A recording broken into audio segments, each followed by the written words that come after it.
He threw the glass of champagne at her feet, and the crystals shattered across the marble floor.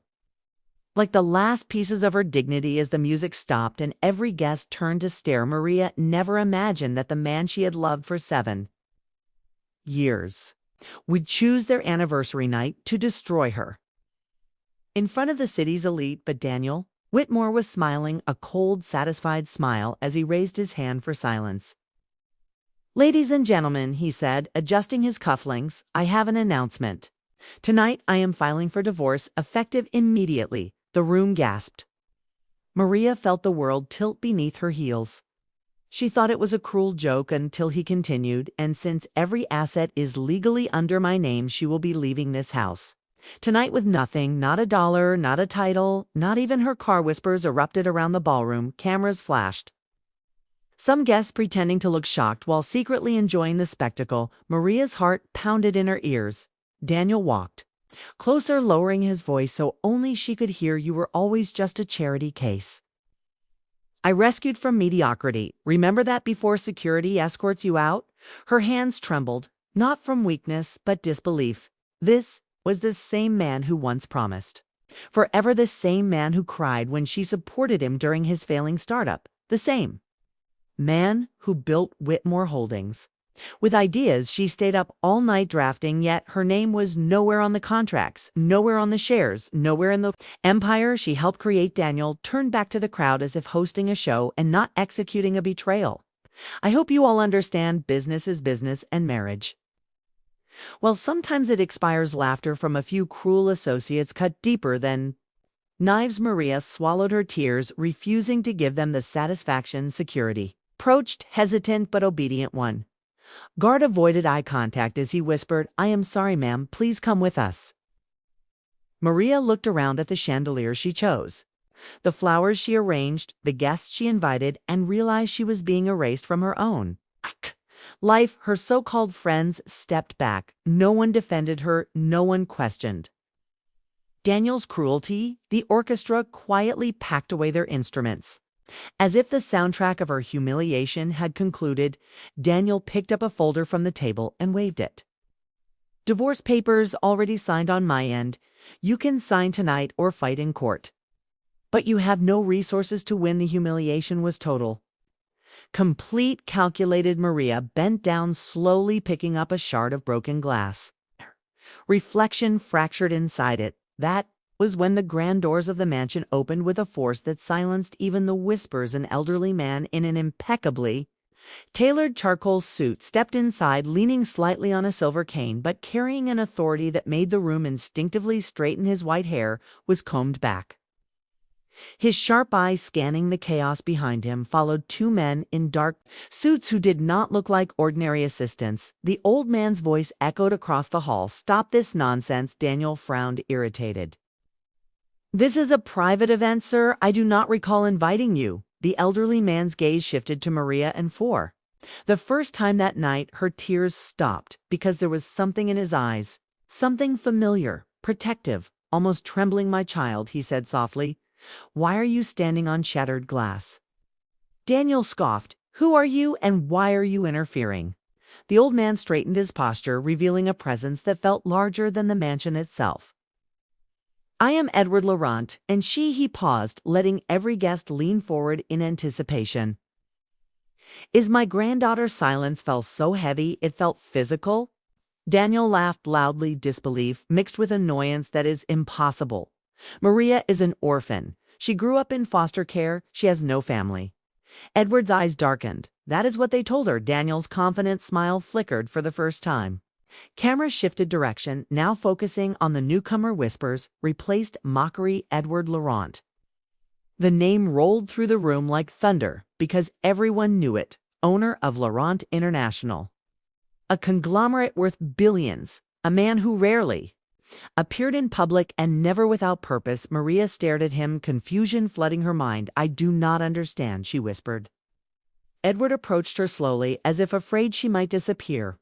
"I have searched for you for 26 years. Your mother was my daughter. She ran away to marry a man I disapproved of.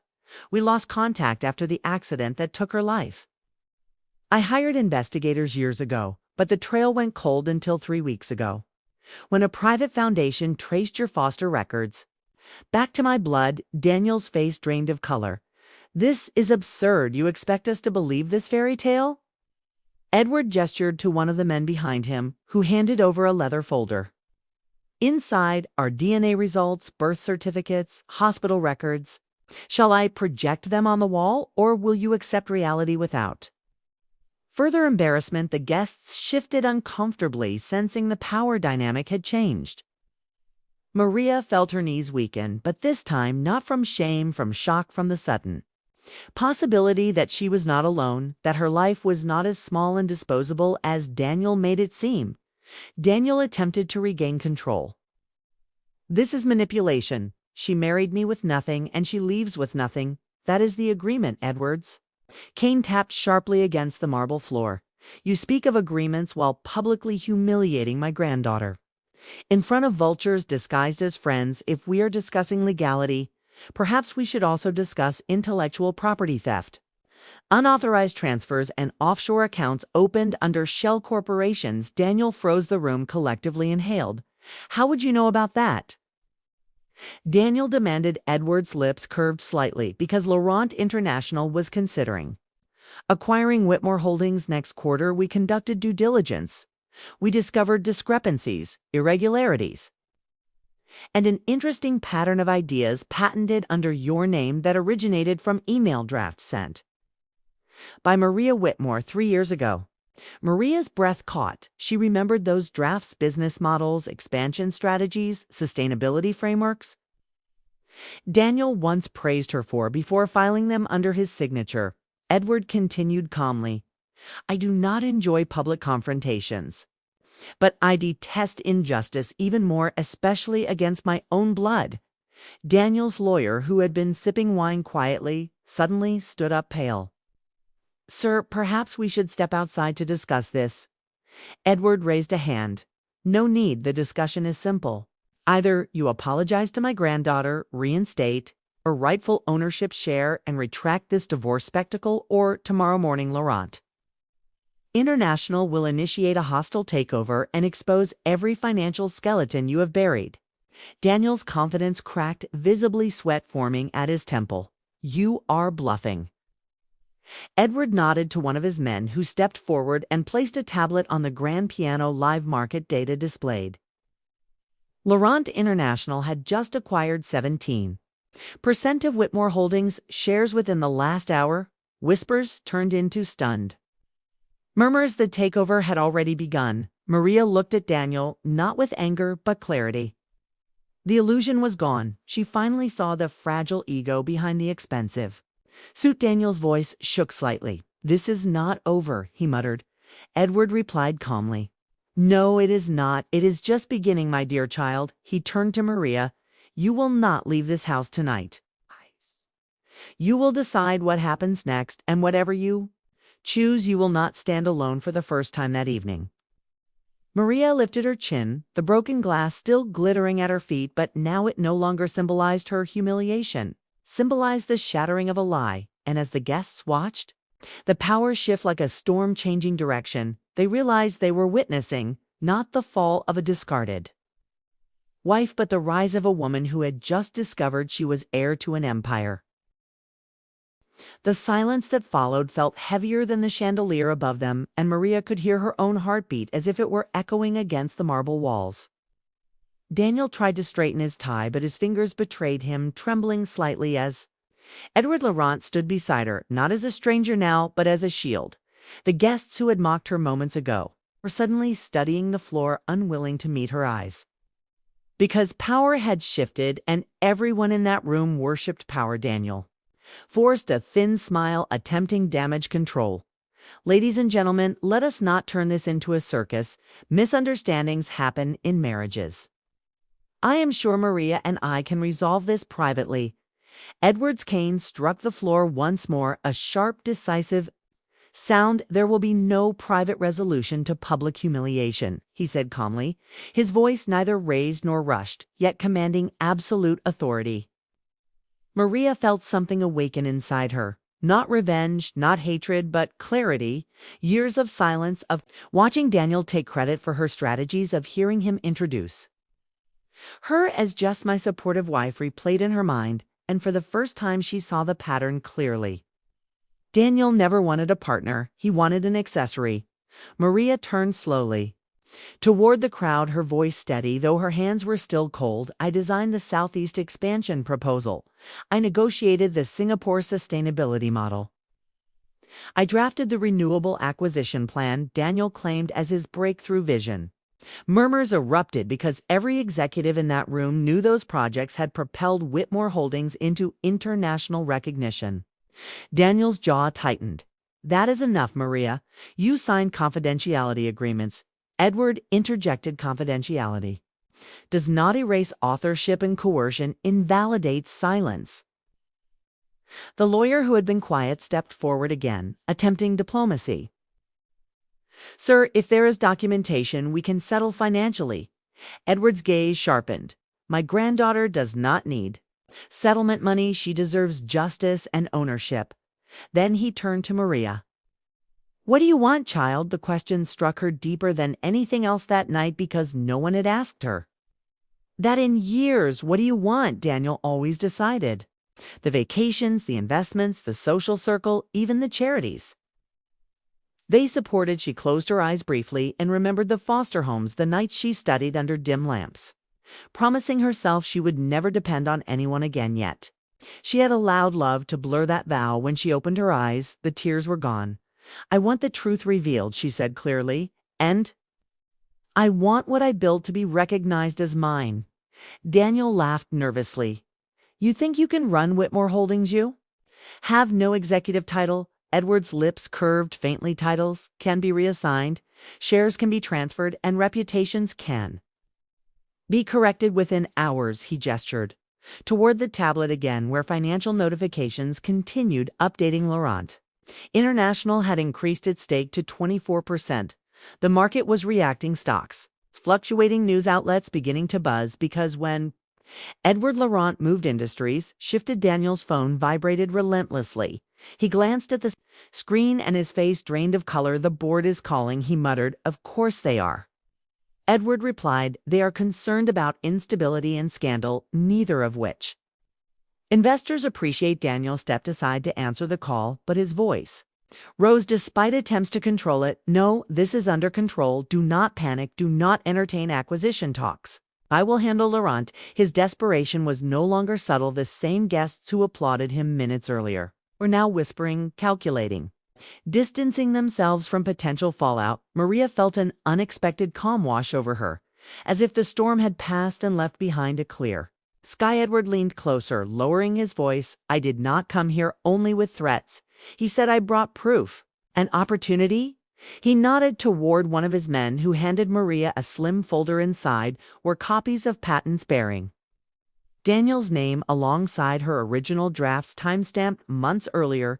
Edward continued, our legal team has prepared documents recognizing your intellectual contributions and a transfer agreement that will secure you a controlling share once the takeover finalizes.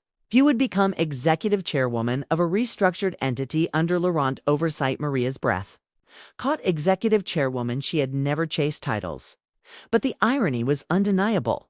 The woman thrown out with nothing now being offered control of the very empire built from her ideas.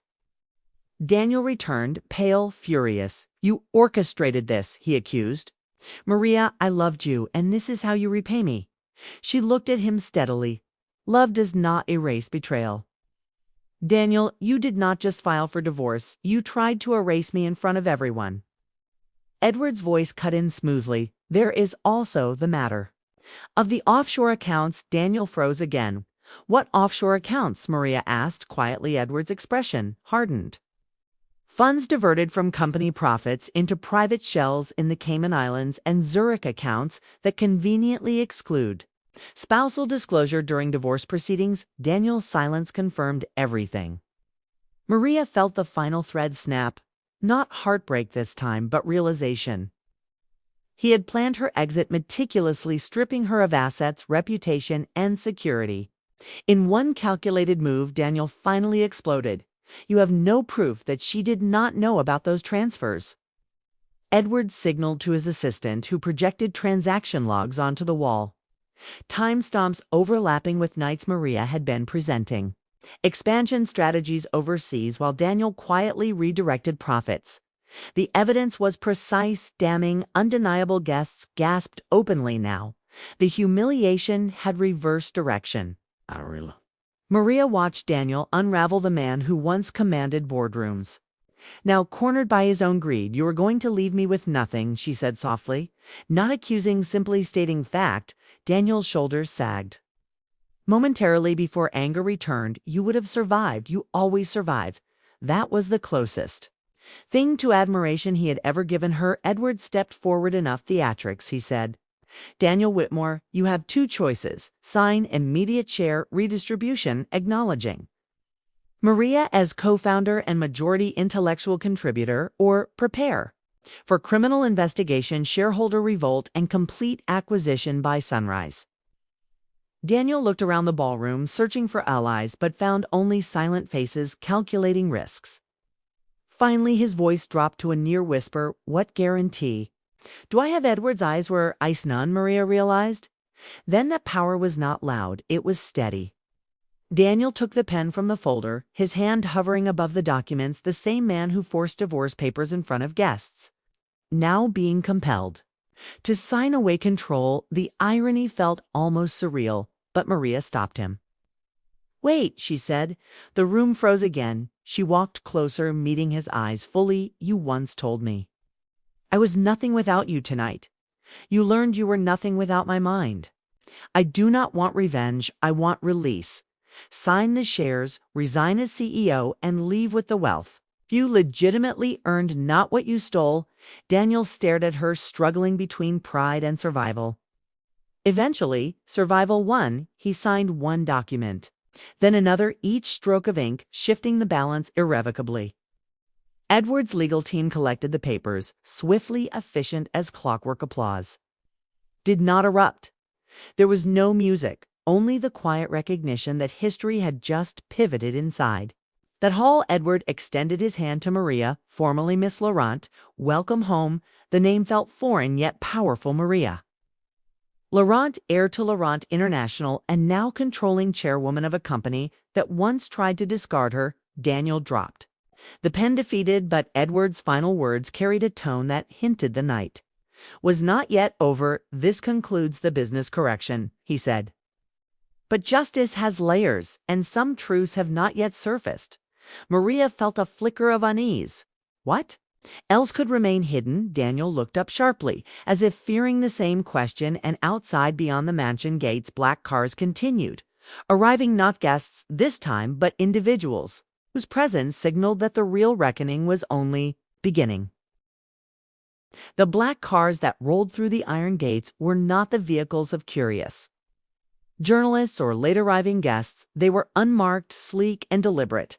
And when the doors opened, men and women in tailored suits stepped out, carrying briefcases marked with federal insignias. Daniel felt the last thread of control slip from his grasp as the ballroom doors opened once more, and a calm voice announced that representatives from the Financial Crimes Division requested his immediate attention. The guests who had lingered for entertainment now shifted uncomfortably. Because scandal was amusing until it became criminal. Edward Laurent did not look surprised. In fact, his expression suggested inevitability. Maria watched Daniel's face drain of the final color remaining as two investigators approached, politely but firmly asking him to step aside to clarify discrepancies linked to offshore accounts, tax evasion, and fraudulent disclosures to shareholders. Daniel attempted to protest, claiming harassment, claiming conspiracy, but the projected transaction records glowing on the ballroom wall silenced every argument. Maria felt no triumph, only a strange, quiet understanding that karma did not scream. It unfolded methodically, piece by piece. Edward turned slightly toward her, speaking low enough that only she could hear. "Justice is not revenge, it is correction, and tonight correction has arrived." Daniel was escorted toward a private study inside the mansion under supervision. Whispers spread faster than wildfire. Phones vibrated as news alerts began flashing across social media, headlines already forming. Billionaire CEO under investigation, anniversary party scandal, Laurent International acquisition, shock. Maria inhaled, slowly realizing that the narrative of her life was rewriting itself in real time. The same guests who once dismissed her were now approaching cautiously, offering congratulations masked as sympathy. But she no longer sought validation from borrowed loyalty. Instead, she walked toward the center of the ballroom.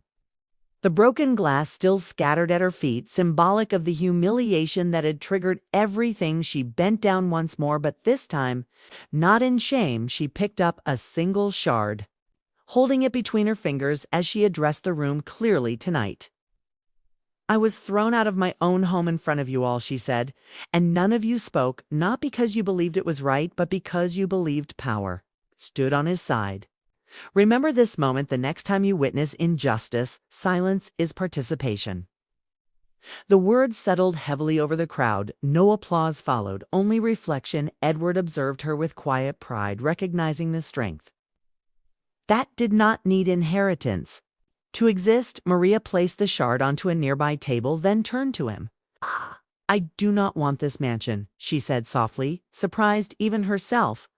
Let it be sold and let the proceeds fund innovation grants under Laurent International for young entrepreneurs who lack access but not talent. Edward studied her face and smiled faintly.